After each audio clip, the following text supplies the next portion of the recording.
أعوذ بالله من الشيطان الرجيم. بسم الله الرحمن الرحيم. إن الله يدخل الذين آمنوا وعملوا الصالحات جنات تجري من تحتها الأنهار يحلون فيها من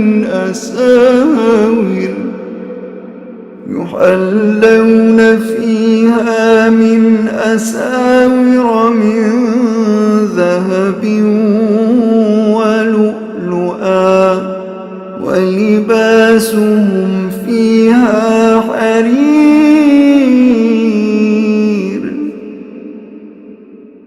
وهدوا إلى الطيب من القول وهدوا إلى صراط الحميد. അസ്സലാമു അലൈക്കും വറഹ്മത്തുള്ളാഹി വബറകാതുഹു. ഖുർആൻ പദം 1072 ദിവസത്തിലേക്ക് എല്ലാവരെയും ഹാർദമായി സ്വാഗതം ചെയ്യുന്നു. സൂറത്തുൽ ഹജ്ജിലെ 23-24 ആയത്തുകളാണ് ഇന്ന് പഠന വിധേയമാക്കുന്നത്. ക്ലാസ് ആരംഭിക്കുന്നതിനായി ആദരണീയനായ ഡോക്ടർ എ.ഐ. വിലായത്തുള്ള സാഹിബിനെ ക്ഷണിക്കുന്നു. അസ്സലാമു അലൈക്കും വറഹ്മത്തുള്ളാഹി വബറകാതുഹു.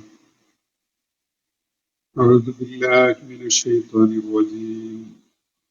ബിസ്മില്ലാഹിർ റഹ്മാനിർ റഹീം. ഇന്നല്ലാഹ യുദ്ഖിലുൽ ലദീന ആമനൂ വഅമിലുസ് സ്വാലിഹാത്തി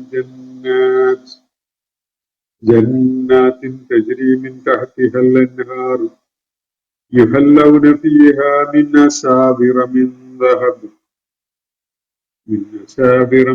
ذهب ولؤلؤا ولباسهم فيها حرير وهدوا إلى الطيب من القول وهدوا إلى صراط الحميد. صدق الله العظيم. സൂറത്തുൽ ഹജ്ജിലെ 23-24 ആയത്തുകളാണ് ഞാൻ നിങ്ങളെ കേൾപ്പിച്ചിട്ടുള്ളത്.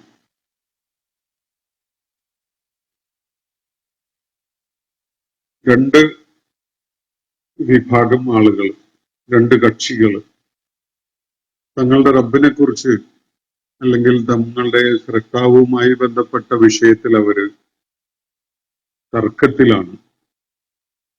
അവരിൽ ഒരു വിഭാഗം നിഷേധികളാണ്. അവർക്കായി നരകത്തിൽ നിന്ന് അവരുടെ തുണി മുറിച്ചെടുക്കപ്പെട്ടിട്ടുണ്ട്. അവരുടെ മീതെ നിന്നായി ശിരസിന്റെ മുകളിലൂടെ തിളച്ച വെള്ളം അവരുടെ മേൽ ഒഴിക്കപ്പെടുന്നു. അത് കാരണമായി അവരുടെ ഉദരങ്ങളിലുള്ളതും അവരുടെ തൊലിയും ഒക്കെ തന്നെ ഉരുകിപ്പോകുന്നു, വെന്തുരുകിപ്പോകുന്നു. അവർക്കായിട്ട് അവരെ കൈകാര്യം ചെയ്യാനായിട്ട് ഇരുമ്പിന്റെ ദണ്ടുകളുണ്ട്. അവരാ നരകത്തിൽ നിന്ന് പുറത്തു കിടക്കാൻ വേണ്ടി അവരുടെ വെപ്രാളവും ഭയവും ഒക്കെ കാരണമായിട്ട് ശ്രമിച്ചുകൊണ്ടിരിക്കുമ്പോൾ അവരതിലേക്ക് തന്നെ തള്ളിയിടപ്പെടുന്നു. നിങ്ങൾ കരിച്ചു കളയുന്ന ശിക്ഷ ആസ്വദിച്ചു കൊള്ളൂ എന്ന് അവരോട് പറയപ്പെടുകയും ചെയ്യുന്നു. ഇതാണ് നമ്മൾ ഇന്നലെ വായിച്ച ഭാഗത്ത് അടങ്ങിയിട്ടുണ്ടായിരുന്നത്. അപ്പൊ ഈ രണ്ട് വിഭാഗം ആളുകൾ ചരിത്രത്തിലുടനീളം ആയിട്ട് ഈ രണ്ട് ഹസ്മുകളാണ് ഉള്ളത് എന്നാണ് ഇവിടെ സൂചിപ്പിക്കപ്പെടുന്നത്. പ്രവാചകന്മാർ വഴി കാണിച്ച സത്യമാർഗത്തിലൂടെ സഞ്ചരിച്ച ആളുകൾ, പ്രവാചകന്മാരെ നിഷേധിക്കുകയും സത്യമാർഗത്തിലേക്ക് വന്നു ചേരാൻ സന്നദ്ധരാവാതിരിക്കുകയും ചെയ്ത മറ്റൊരു വിഭാഗം. ഇങ്ങനെ രണ്ട് വിഭാഗങ്ങളാണ്. അവര് തങ്ങളുടെ റബ്ബുമായി ബന്ധപ്പെട്ടുകൊണ്ടുള്ള വിഷയങ്ങളിൽ തർക്കത്തിലാണ് എന്നാണ് ഖുർആൻ സൂചിപ്പിക്കുന്നത്. ഇതിൽ നിഷേധത്തിന്റെ വഴി തെരഞ്ഞെടുത്ത ആളുകളുടെ പരിണിതിയാണ് ഇന്നലെ നമ്മൾ വായിച്ച ആയത്തുകളിൽ വിവരിക്കപ്പെടുകയുണ്ടായത്. അതിനെ തുടർന്ന് സത്യവിശ്വാസ പാത പിൻപറ്റിയ, പ്രവാചകന്മാരിൽ വിശ്വസിച്ച, പാരത്രിക ജീവിതത്തിൽ വിശ്വസിച്ച, സർവോപരി ഏകനായ സ്രഷ്ടാവിൽ വിശ്വസിച്ച ആളുകളുടെ കാര്യമാണ് ഇന്ന് നമ്മൾ വായിച്ചു വെച്ചിരിക്കുന്ന ഈ രണ്ടായത്തുകളിൽ അടങ്ങിയിട്ടുള്ളത്. 23, 24 ആയത്തുകളിൽ അതാണ്. നമുക്ക് ഈ രണ്ടായത്തുകളുടെ സൂചനകൾ മനസ്സിലാക്കാൻ ശ്രമിക്കാം. ഇന്നല്ലാഹ യുദ്ഖിലുൽ ലദീന ആമനു വഅമിലു സ്വാലിഹാത്തി ജന്നാത്ത്.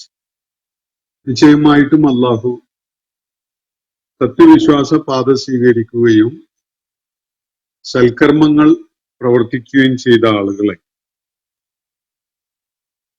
പൂന്തോപ്പുകളിൽ അല്ലെങ്കിൽ ഉദ്യാനങ്ങളിൽ പ്രവേശിപ്പിക്കുക തന്നെ ചെയ്യും. ജന്നാത്തിൽ പ്രവേശിപ്പിക്കും. അള്ളാഹു സത്യവിശ്വാസികൾക്കായിട്ട് ഒരുക്കി വെച്ചിട്ടുള്ള ഉദ്യാനങ്ങൾ, തോട്ടങ്ങൾ, ഈ തോട്ടങ്ങളിൽ അള്ളാഹു അവരെ പ്രവേശിപ്പിക്കും. ആ തോട്ടങ്ങളുടെ ഒരു പ്രത്യേകത, വിശുദ്ധ ഖുർആനിൽ എല്ലായിടത്തും സ്വർഗത്തെക്കുറിച്ച്, ജന്നത്തിനെ കുറിച്ച് പരാമർശിക്കുമ്പോൾ ഈ വിവരണം കാണാം. തജ്രീ മിൻ തഹ്തിഹൽ അൻഹാർ. മനുഷ്യ മനസ്സുകൾക്ക് വളരെയേറെ ആകർഷകമായിട്ട് അനുഭവപ്പെടുന്ന, അവർക്ക് നയനാനന്ദകരമായ, ഹൃദയഹാരിയായ അനുഭവമായിട്ട് അവര് നോക്കിക്കാണുന്ന ഒരു സംഗതിയാണ് കീഴ്ഭാഗത്തുകൂടി അരുവികൾ ഒഴുകുന്ന ഉദ്യാനങ്ങൾ എന്ന് പറയുന്നത്. അരുവികൾ എന്നും മനുഷ്യന് വലിയ പ്രചോദനമാണ്. മനുഷ്യര് വളരെ ഏറെ ഇഷ്ടപ്പെടുന്ന ഒരു സംഗതിയാണ്. സ്ട്രീംസും റിവേഴ്സും ഒക്കെ തന്നെ മനുഷ്യന്റെ പാസ്റ്ററൽ ഇമാജിനേഷനിൽ ഈ ഒരു ശാദ്വലതയുടെ ഒരു സെറ്റിംഗ് ശരിയാക്കി എടുക്കുന്ന, അതിന് ഏറ്റവും വലിയ കമനീയത നൽകുന്ന ഒരു സാന്നിധ്യമാണ് അരുവി അല്ലെങ്കിൽ ആറുകൾ എന്നൊക്കെ പറയുന്നത്. ഭൂമിയിലെ ജീവിതകാലത്ത് തന്നെ പല പ്രദേശത്തുള്ള ആളുകൾക്കും ഇത് വളരെ ധന്യമായി നൽകപ്പെട്ട ഒരു സംഗതിയാണ്. കേരളം പോലെയുള്ള പ്രദേശങ്ങളിൽ ഇത്തരം ഭൂപ്രദേശങ്ങൾ ധാരാളമുണ്ട്. അരുവികളും കാട്ടാറുകളും അതുപോലെ ജലസ്രോതസ്സുകളും ഒക്കെയാണ് കേരളത്തിന്റെ വലിയൊരു ആകർഷണീയത തന്നെ. പക്ഷെ മനുഷ്യൻ എത്ര ഊഷരത അനുഭവിക്കുന്ന ഇടങ്ങളിൽ പോയി വരികയാണെങ്കിൽ പോലും അവർക്കെപ്പോഴും അവരെ ബന്ധപ്പെടുത്തി നിർത്താൻ ഇഷ്ടപ്പെടുക ഇത്തരം ഇടങ്ങളാണ്. പച്ചപ്പുള്ള, അരുവികളുള്ള, ആറുകളുള്ള ഇടങ്ങൾ. അത്തരം കേന്ദ്രങ്ങളിലേക്ക് ആളുകൾ നിരന്തരം സന്ദർശകരായിട്ട് വരുന്നതും നമുക്ക് കാണാൻ സാധിക്കും. എന്തായാലും മനുഷ്യ മനസ്സിൽ ആ ജലസ്രോതസ്സുകളോടുള്ള ഒരു വല്ലാത്ത പ്രണയം അടങ്ങിയിട്ടുണ്ട് എന്നത് ഒരു വസ്തുതയാണ്. അള്ളാഹു സത്യവിശ്വാസ പാത സ്വീകരിക്കുകയും ശരിയായ കർമ്മങ്ങൾ, നല്ല പ്രവർത്തനങ്ങൾ കാഴ്ചവെക്കുകയും ചെയ്ത ആളുകൾക്കായിട്ട് ഒരുക്കി വെച്ചിരിക്കുന്നതും അവരെ പ്രവേശിപ്പിക്കുമെന്നിവിടെ പറയുകയും ചെയ്യുന്നതും ഇത്തരം ഉദ്യാനങ്ങളാണ്, ഇത്തരം ആരാമങ്ങളാണ്. ജന്നാത്തിൻ തജ്രീ മിൻ തഹ്തിഹൽ അൻഹാർ. അപ്പൊ ഈ വിവരണങ്ങള് ഇത്രയേ ഉള്ളൂ. ഇതൊക്കെ ആണോ അപ്പോ സ്വർഗം എന്നൊക്കെ ആയിട്ട് അതിനെ സ്ലൈറ്റ് ചെയ്ത് കാണുന്ന ആളുകളൊക്കെ ഉണ്ടാവും. ഞാൻ നേരത്തെ സൂചിപ്പിച്ചുവല്ലോ, ഇതൊക്കെ മനുഷ്യന് പരിചയമുള്ള ഭാഷയിലും പരിചയമുള്ള ജീവിത സാഹചര്യങ്ങളെയും ഒക്കെ പരാമർശിച്ചുകൊണ്ട് നൽകുന്ന വിവരണമാണ്. ഈ വിവരണത്തെക്കാളൊക്കെ എത്രയോ അതീതമായതാണ് യഥാർത്ഥത്തിൽ സ്വർഗം. മനുഷ്യന് ഉൾക്കൊള്ളാൻ കഴിയുന്ന, മനുഷ്യന് മനസ്സിലാക്കാൻ കഴിയുന്ന ചില പ്രതീകങ്ങളും ചില ഇമേജസും ഒക്കെയാണ് സ്വർഗത്തെക്കുറിച്ചും നരകത്തെക്കുറിച്ചും ഒക്കെ വിവരിക്കാൻ വേണ്ടി ഖുർആൻ ഉപയോഗിക്കുന്നത്. അത് സൂചിപ്പിക്കുന്നത് അതിൽ പരിമിതമാണ് സ്വർഗം എന്നല്ല, അല്ലെങ്കിൽ അതിൽ പരിമിതമാണ് നരകം എന്നല്ല. നരകത്തെയും സ്വർഗത്തെയും നമ്മുടെ ഈ ഭൂമിയിലുള്ള വാസക്കാലത്ത് അതിനെക്കുറിച്ച് ഒരു ധാരണ ഉണ്ടാകാൻ നമുക്ക് ഉപകരിക്കുന്ന വിധത്തിലുള്ള ചില വിവരണങ്ങൾ മാത്രമാണത്. ഇന്നല്ലാഹ യുദഖിലുല്ലദീന ആമനു വഅമിലു സ്വാലിഹാത്തി ജന്നാത്തിൻ തജ്രി മിൻ തഹ്തിഹൽ അൻഹാർ. ഉദ്യാനങ്ങള്, അവയുടെ താഴ്ഭാഗത്തുകൂടി അരുവികൾ അങ്ങനെ ഒഴുകിക്കൊണ്ടിരിക്കുക. അങ്ങനെയുള്ള ഉദ്യാനങ്ങളിലാണ് അള്ളാഹു സത്യവിശ്വാസ മാർഗം സ്വീകരിച്ച, ശരിയായ കർമ്മങ്ങൾ ചെയ്തുകൊണ്ട് ജീവിച്ച ആളുകളെ പ്രവേശിപ്പിക്കുക എന്നാണ് ഇവിടെ പറയുന്നത്. ഇനി അവർക്ക് അവിടെ ലഭിക്കുന്ന സ്വീകരണം എത്ര രാജോചിതമാണ് എന്നതാണ് തുടർന്നുള്ള വിവരണത്തിൽ വെളിപ്പെടുത്തപ്പെടുന്നത്. യുഹല്ലൗന ഫീഹ, അവര് അവിടെ ആ സ്വർഗത്തില് അണിയിക്കപ്പെടും. മിൻ അസാവിറ, കങ്കണങ്ങൾ അല്ലെങ്കിൽ വളകൾ, മിൻ ദഹബിൻ, കനകത്തിന്റെ സ്വർണത്തിന്റെ കങ്കണങ്ങൾ അല്ലെങ്കിൽ വളകൾ അണിയിക്കപ്പെടും. വലുലു, അതുപോലെ മുത്തും അവരണിയിക്കപ്പെടും എന്നാണ് തുടർന്ന് വിവരിക്കുന്നത്.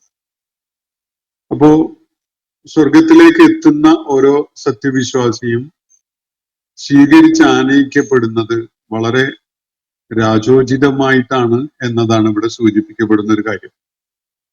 ഭൗതിക ലോകത്ത് വലിയ നാടുവാഴികളും പ്രമാണിമാരും രാജാക്കന്മാരും ഒക്കെയാണ് ഇങ്ങനെയുള്ള വേഷഭൂഷാദികൾ അണിയാൻ സാധിച്ചിട്ടുണ്ടായിരുന്ന ആളുകൾ, അല്ലെങ്കിൽ അവരാണ് അങ്ങനത്തെ വിശേഷപ്പെട്ട വേഷങ്ങളും ആഭരണങ്ങളും ഒക്കെ അണിയാറുണ്ടായിരുന്നത്. വിശുദ്ധ ഖുർആൻ അവതരിക്കുന്ന കാലത്ത് ലോകത്ത് റോമൻ ചക്രവർത്തിയും ഈജിപ്തിലെ ഭരണാധികാരിയും അതുപോലെ പല ഭൂപ്രദേശങ്ങളിലെയും വളരെ വലിയ സ്വാധീനമൊക്കെ ഉണ്ടായിരുന്ന, അധികാരമുണ്ടായിരുന്ന ആളുകൾ ഇത്തരം ആഭരണങ്ങളും അതുപോലെ മുത്തും ഒക്കെ തന്നെ അവരുടെ വേഷത്തിന്റെ ഭാഗമായിട്ട് തന്നെ അണിയാറുണ്ടായിരുന്നു. നമ്മുടെ നാട്ടിലും നാട്ടുരാജാക്കന്മാരും നവാബുമാരും ഒക്കെ തന്നെ അത്തരം ആഭരണങ്ങൾ അണിയാറുണ്ടായിരുന്നു. മുത്തും അതുപോലെ വളകളും കങ്കണങ്ങളും ഒക്കെ അങ്ങനെ വളരെ വിശേഷപ്പെട്ട ആളുകൾക്ക് മാത്രം അണിയാൻ സാധിക്കുമായിരുന്ന ഒരു സംഗതിയായിരുന്നു. ഇവിടെയും ഞാൻ നേരത്തെ സൂചിപ്പിച്ച പോലെ ഈ പ്രയോഗങ്ങളും വിവരണങ്ങളും ഒക്കെ തന്നെ എത്ര മഹത്തരമായ വിധത്തിലാണ് അവര് അവിടെ സ്വീകരിക്കപ്പെടുക, ആനയിക്കപ്പെടുക എന്നത് മനസ്സിലാക്കാൻ ഉപകരിക്കുന്ന ഒരു വിവരണം നൽകുന്നത് മാത്രമാണ്. ഓ, ഇത് മാത്രമേ ഉള്ളൂ, അല്ലെങ്കിൽ ഇതെന്തിനാ ഇപ്പൊ നമുക്ക് എന്നൊക്കെ ആലോചിക്കുന്ന ആളുകൾ ഉണ്ടാകും. അങ്ങനെയുള്ള ഘട്ടങ്ങളും മനുഷ്യ ചരിത്രത്തിൽ ഉണ്ടായിട്ടുണ്ട്. ആഭരണങ്ങളോട് യാതൊരു വിധത്തിലുള്ള പ്രതിപത്തിയും കാണിക്കാത്ത ആളുകളുണ്ട്, കാലഘട്ടങ്ങളുണ്ട്, സംസ്കാരങ്ങളുണ്ട്, ഇതൊക്കെയുണ്ട്. പക്ഷെ ഈ പറയുന്ന വിധത്തിലുള്ള ആഭരണങ്ങളും അതുപോലെയുള്ളതിലും പരിമിതമാണ് സ്വർഗത്തിൽ നൽകപ്പെടുന്ന സ്വീകരണം എന്നല്ല അതിന്റെ സൂചന. ഭൗതിക ലോകത്ത് മനുഷ്യർക്ക് പരിചയമുള്ള വിശിഷ്ട വ്യക്തികൾ എങ്ങനെയൊക്കെയാണോ സ്വീകരിച്ച് ആനയിക്കപ്പെടാറുണ്ടായിരുന്നത്, സമാനമായ അല്ലെങ്കിൽ അതിനേക്കാൾ വിശിഷ്ടമായ രീതിയിൽ സത്യവിശ്വാസികൾ സ്വർഗത്തിലേക്ക് സ്വീകരിച്ച് ആനയിക്കപ്പെടുന്നു എന്നൊരു സൂചനയാണ് അതിൽ നമുക്ക് കാണാൻ സാധിക്കുക. അപ്പോ യുഹല്ലൗന ഫീഹാ മിൻ അസാവിറ മിൻ ദഹബ്, അവര് സ്വർണത്തിന്റെ, കനകത്തിന്റെ കങ്കണങ്ങൾ, വളകള് അണിയിക്കപ്പെടുന്നു. വലുലുഅ, മുത്തും അണിയിക്കപ്പെടുന്നു. മുത്തുപയോഗിച്ച് ഉണ്ടാക്കപ്പെട്ട ആഭരണങ്ങളാകാം, അതല്ലെങ്കിൽ മുത്ത് തന്നെ പതിപ്പിച്ച വസ്ത്രങ്ങളൊക്കെ ആവാം. അപ്പോ ഈ വിധത്തിൽ വളരെ വിശിഷ്ടരായ ആളുകളെ മാത്രം സ്വീകരിച്ച് ആനയിക്കാറുള്ള പോലെ സത്യവിശ്വാസികൾക്ക് വലിയ രാജോചിതമായ സ്വീകരണമാണ് ജന്നത്തില് അള്ളാഹു നൽകുക എന്നാണ് ഇവിടെ വിവരിക്കപ്പെടുന്നത്. വലിബാസുഹും ഫീഹാ ഹരീർ, അവിടെ അവരണിയിക്കപ്പെടുന്ന വസ്ത്രം അത് പട്ടുകൊണ്ടുള്ളതാണ്, പട്ടുവസ്ത്രമാണ്. പട്ടും യഥാർത്ഥത്തില് ഭൗതിക ലോകത്ത് വളരെ പരിമിതരായ ആളുകൾ മാത്രമേ അണിയുന്നുള്ളൂ. സത്യവിശ്വാസികൾ പട്ട് അണിയാറില്ല, അത് വിലക്കുള്ളതാണ്.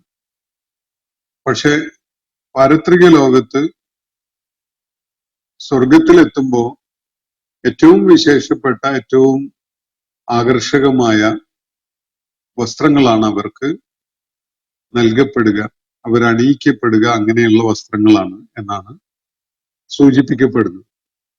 അത് കൃത്യമായിട്ടും ഈ വിധത്തിലുള്ള ഒരു സംഗതി എന്നതിനേക്കാൾ കൂടുതൽ എത്ര മികവുള്ള ശ്രേഷ്ഠരായ ആളുകളായിട്ടാണ് അവര് അവിടെ അംഗീകരിക്കപ്പെടാൻ പോകുന്നത് എന്നതിലേക്കുള്ള ഒരു സൂചനയായിട്ട്, അതിന്റെ പ്രതീകാത്മകമായ ഒരു വിവരണമായിട്ട് കാണുന്നതായിരിക്കും കൂടുതൽ ഉചിതമായിരിക്കും.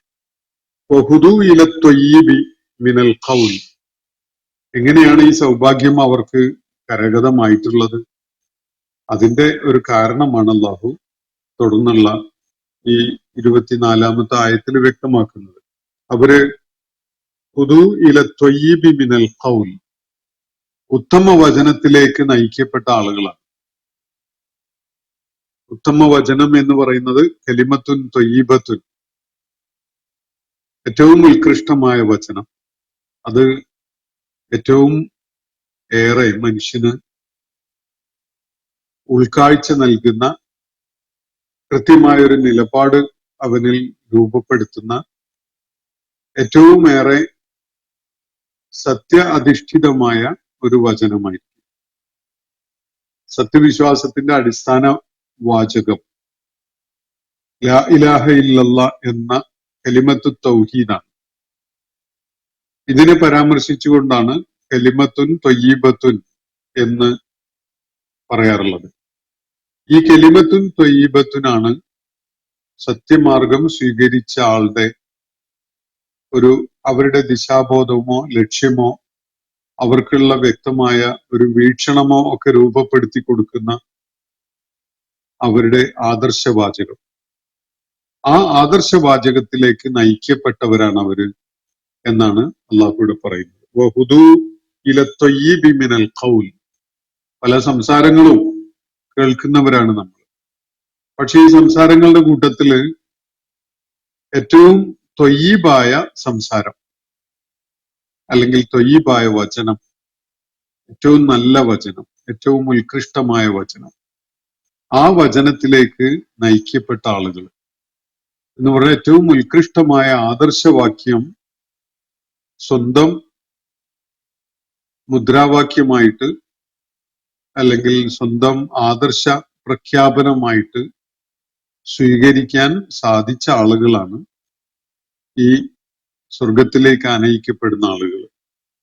വഹുദു ഇലാ സിറാത്തിൽ ഹമീദ്. സ്തുത്യർഹനായ അള്ളാഹുവിന്റെ മാർഗത്തിലേക്ക് വഴിതെളിയിക്കപ്പെട്ടവരാണവർ സത്യവിശ്വാസികൾ. ഉദ്യാനങ്ങളിലേക്ക് ആനയിക്കപ്പെടുകയും രാജോചിതമായി സ്വീകരിക്കപ്പെടുകയും ചെയ്യുന്ന, കനകകങ്കണങ്ങൾ അണിയിക്കപ്പെടുന്ന, പട്ടുവസ്ത്രങ്ങൾ അണിയിക്കപ്പെടുന്ന ഈ ആളുകൾ, അവർക്ക് അതിന് ഭാഗ്യം സിദ്ധിച്ചതിന്റെ കാരണമാണ് ഇവിടെ ചൂണ്ടിക്കാണിക്കപ്പെടുന്നത്. അവര് ഏറ്റവും ഉത്കൃഷ്ടമായ വചനത്തിലേക്ക് ആനയിക്കപ്പെട്ടവരാണ്, നയിക്കപ്പെട്ടവരാണ്. അവർ ആ സത്യമാർഗത്തിന്റെ ആദർശവാക്യം ഉൾക്കൊള്ളുന്നവരായിട്ട് നിലക്കൊള്ളാനുള്ള ഭാഗ്യം ലഭിച്ചവരാണ്.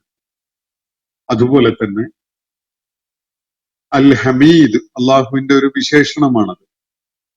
സിറാത്തുൽ ഹമീദ് എന്ന് പറഞ്ഞാൽ സ്തുത്യർഹനായവന്റെ മാർഗം, അള്ളാഹുവിന്റെ മാർഗം. അള്ളാഹുവിന്റെ മാർഗം, ആ ശരിയായ മാർഗത്തിലേക്ക് നയിക്കപ്പെട്ടവരാണ് ഈ ആളുകൾ. അവര് ജീവിത പ്രയാണത്തിൽ വഴിതെറ്റിപ്പോയിട്ടില്ല. തെറ്റായ ദിശയിലേക്ക് അവരുടെ പ്രയാണം തിരിച്ചുവിടുകയുണ്ടായിട്ടില്ല. അവര് സത്യമാർഗത്തില് സിറാത്തുൽ ഹമീദില്, ഇതാണ് സൂറത്തുൽ ഫാത്തിഹയില് നമ്മള് സിറാത്തുൽ മുസ്തഖീം എന്ന വിധത്തില് മനസ്സിലാക്കുന്നത്. ഇഹ്ദിന സിറാത്തുൽ മുസ്തഖീം, ചൊവ്വ ഏറ്റവും സ്ട്രെയിറ്റ് ആയ മാർഗത്തില് ഞങ്ങളെ നീ നയിക്കണമേ എന്നാണ് അവിടെ പ്രാർത്ഥിക്കുന്നത്. ഇതേ മാർഗം തന്നെയാണ് ഇവിടെ സിറാത്തുൽ ഹമീദ്, സ്തുത്യർഹനായവന്റെ മാർഗം എന്ന് പറയുന്നത്. അള്ളാഹു മനുഷ്യരാശിയെ വഴി കാണിക്കുന്ന, അവർക്ക് ദിശ നിർണയിച്ചു കൊടുത്തിട്ടുള്ള ഒരു മാർഗമുണ്ട്. ആ മാർഗത്തിലേക്ക് വഴി തെളിക്കപ്പെട്ടവരാണ് ഇവര്. ഇതാണ് ഇവരുടെ വിജയത്തിന്റെ രഹസ്യം. രണ്ട് കാര്യങ്ങൾ സൂചിപ്പിച്ചത്, ഒന്ന് ഏറ്റവും ഉത്കൃഷ്ടമായ വചനത്തിലേക്ക്, ആദർശവാക്യത്തിലേക്ക് നയിക്കപ്പെട്ടവരാണവർ. അതേപോലെ സ്തുത്യർഹനായ അള്ളാഹുവിന്റെ മാർഗത്തിലേക്ക് വഴി കാണിക്കപ്പെട്ടവരാണവർ. ഇതിന്റെ ഫലമായിട്ടാണ് അവര് സ്വർഗലബ്ധി ഉള്ളവരായി മാറിയതും ഈ വിധത്തില് രാജോചിതമായിട്ട് സ്വീകരിക്കപ്പെടുകയും ചെയ്തവരായി മാറിയിട്ടുള്ളത്. ഇക്കാര്യമാണ് ഇവിടെ വ്യക്തമാക്കുന്നത്. അപ്പോൾ രണ്ട് വിഭാഗം, രണ്ട് കക്ഷികളെ കുറിച്ചാണ് ഇവിടെ സൂചിപ്പിക്കപ്പെടുകയുണ്ടായത്. അതിലൊരു കക്ഷി സത്യമാർഗം, അള്ളാഹു മനുഷ്യരാശിക്കായിട്ട് തുറന്നു വെച്ചിരിക്കുന്ന ആ വിശാലമായ സരണിയിലൂടെ സഞ്ചരിച്ച് സാധ്യമാവുന്നിടത്തോളം നന്മകൾ ചെയ്ത് ഉത്കൃഷ്ട കർമ്മങ്ങളുടെ ഉടമകളായിട്ട് അള്ളാഹുവിന്റെ അടുക്കൽ എത്തുന്നവരാണ്. പ്രവാചകന്മാരാണ് അവരുടെ മാതൃകാ പുരുഷന്മാർ. അവരുടെ റോൾ മോഡൽസ് പ്രവാചകന്മാരാണ്. പ്രവാചകന്മാരുടെ ചര്യയാണ് അവരുടെ ജീവിതത്തിന് ഊടും പാവും നൽകുകയുണ്ടായിട്ടുള്ളത്. അതിന്റെ അതിർവരമ്പുകളെ നിർണയിക്കുകയുണ്ടായിട്ടുള്ളത് പ്രവാചകന്മാരുടെ ജീവിതചര്യയാണ്. അങ്ങനെയുള്ള സെൽപന്താവിലൂടെ സഞ്ചരിച്ച ആളുകൾ, അത് ഉൾക്കൊള്ളാൻ കൂട്ടാക്കാതെ വിവിധങ്ങളായ ദുർമാർഗങ്ങളിലൂടെ സഞ്ചരിച്ചവരാണ് രണ്ടാമത്തെ വിഭാഗം. ആ രണ്ടാമത്തെ വിഭാഗം ഏറ്റുവാങ്ങാൻ പോകുന്നത് നരകത്തിന്റെ വ്യത്യസ്തങ്ങളായ ശിക്ഷ അനുഭവങ്ങളെ നമ്മൾ ഇന്ന് മുകളിൽ വിവരിക്കപ്പെട്ടതായിട്ട് കാണുകയുണ്ടായി. ഇവിടെ വിവരിക്കപ്പെടുന്നത് ഈ സത്യമാർഗം സ്വീകരിച്ച, പ്രവാചകന്മാരുടെ പാതയിലൂടെ സഞ്ചരിച്ച ആളുകൾ ഏറ്റുവാങ്ങാനിരിക്കുന്ന, അവർക്ക് നൽകപ്പെടാൻ പോകുന്ന രാജോചിതമായ സ്വീകരണത്തെ കുറിച്ചൊക്കെയാണ്. ഇന്നത്തെ സെഷൻ ഞാനിവിടെ അവസാനിപ്പിക്കുകയാണ്. സൂറത്തുൽ ഹജ്ജിലെ 23, 24 ആയത്തുകളാണ് നമ്മൾ പഠന വിധേയമാക്കിയിട്ടുള്ളത്. അള്ളാഹു നമ്മെ എല്ലാവരെയും അനുഗ്രഹിക്കുമാറാവട്ടെ. വാഖിറു ദഅ്വാന അനിൽ ഹംദുലില്ലാഹി റബ്ബിൽ ആലമീൻ. അസ്സലാമു അലൈക്കും വറഹ്മത്തുള്ളാഹി വബറകാതുഹു. ഇന്നത്തെ ഖുർആൻ പദം ഇവിടെ സമാപിക്കുന്നു. ഖുർആൻ പഠനത്തിൽ പങ്കെടുത്ത എല്ലാവർക്കും അള്ളാഹു അർഹമായ പ്രതിഫലം നൽകി അനുഗ്രഹിക്കട്ടെ. വആഖിറു ദഅ്വാന അനിൽ ഹംദുലില്ലാഹി റബ്ബിൽ ആലമീൻ. അസ്സലാമു അലൈക്കും വറഹ്മത്തുള്ളാഹി വബറകാതുഹു.